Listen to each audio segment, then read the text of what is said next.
वैसे तो आप मेरे सोशल मीडिया पे पढ़ लीजिए जो मुझे कहना है। फिलहाल अनिल भारद्वाज जी हमारे मित्र, भूतपूर्व विधायक दिल्ली के अभी आए हुए हैं। उनके श्रीमती जी को पीएचडी की डिग्री यहाँ से यूनिवर्सिटी से मिल रही है। उन्होंने ठीक कहा है कि भाई बुलडोज़र चलाना है तो महंगाई पे चलाओ, बेरोजगारी पे चलाओ और सामाजिक बुराइयों के खिलाफ चलाओ। जो देश की आज समस्या है उससे ध्यान बांटा जा रहा है।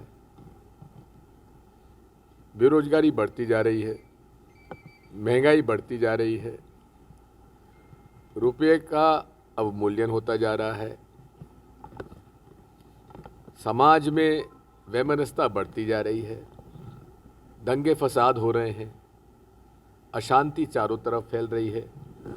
उसके बारे में मोदी जी एक शब्द नहीं बोलते। निर्दोष लोगों के घर जल गए, उजड़ गए।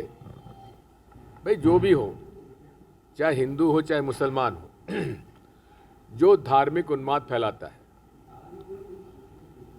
नफरत फैलाता है, उसके खिलाफ सख्ती से कार्रवाई होना चाहिए। बात चिंता नहीं है, हमें चिंता है इस देश की। जो हालात बिगड़ते जा रहे हैं, गरीब और गरीब होता जा रहा है, करोड़पति अरबपति हो रहा है, अरबपति खरबपति हो रहा है और गरीबी बढ़ती जा रही है। यूपीए शासन काल में 10 साल में गरीबी रेखा से लगभग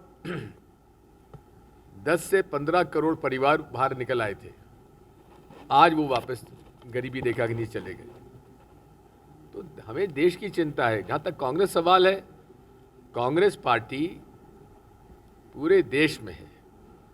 हमें ना आम आदमी पार्टी से चिंता है, ना भाजपा से चिंता है, ना किसी और से चिंता है। हमें देश की चिंता है, सामाजिक समरसता की चिंता है,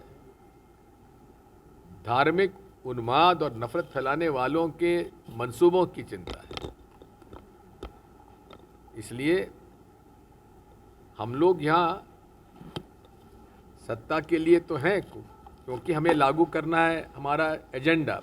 जो एजेंडा है गरीब का, किसान का, मजदूर का, और जिस तरह से महात्मा गांधी और पंडित जवाहरलाल नेहरू के विचारधारा के आधार पर कांग्रेस ने आज़ादी से लेकर आज तक, जहां हम लोगों का जीडीपी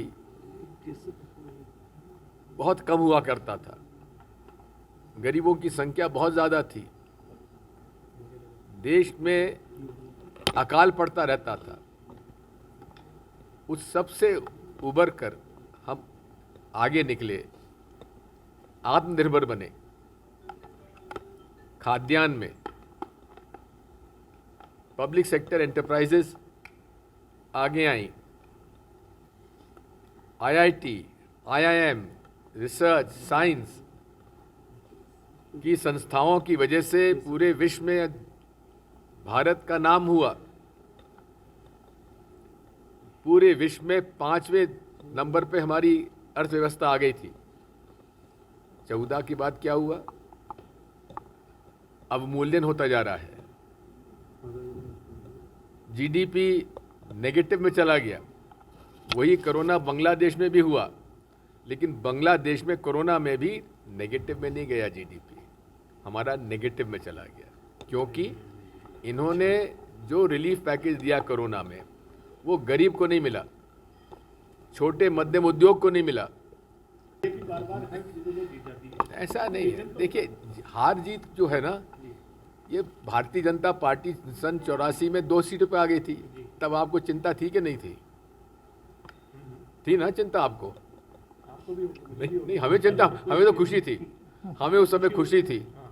अभी चिंता हमें है, लेकिन हम घबराने वाले लोग नहीं हैं। कांग्रेस वो पार्टी जिसने ब्रिटिश हुकूमत से लड़ाई लड़ी,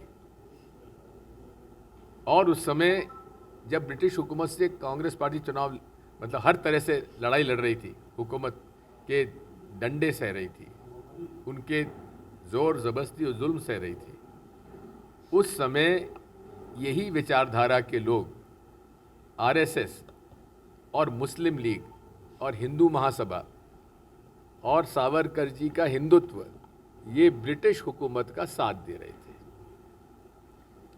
और ये भी मैं बताना चाहता हूँ, आज श्यामा प्रसाद मुखर्जी के बारे में कहा जाता है कि इन्होंने धारा 370 कश्मीर का विरोध किया था, जो कि बिल्कुल गलत है।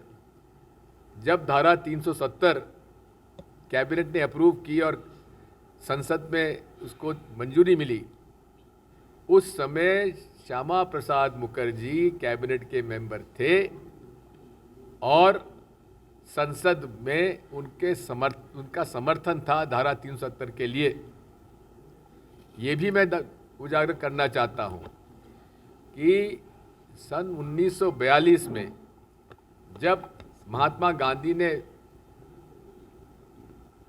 भारत छोड़ो आंदोलन शुरू किया, उस समय श्यामा प्रसाद मुखर्जी मुस्लिम लीग के मुख्यमंत्री के मंत्रिमंडल में मंत्री थे और वाइसरॉय साहब को उन्होंने पत्र लिखा था कि इस कांग्रेस के भारत छोड़ो आंदोलन को सख्ती से दबाया जाए, कांग्रेस के लोगों को जेल भेजा जाए। उन्होंने पत्र लिखा था, ये भी ऐतिहासिक सत्य है।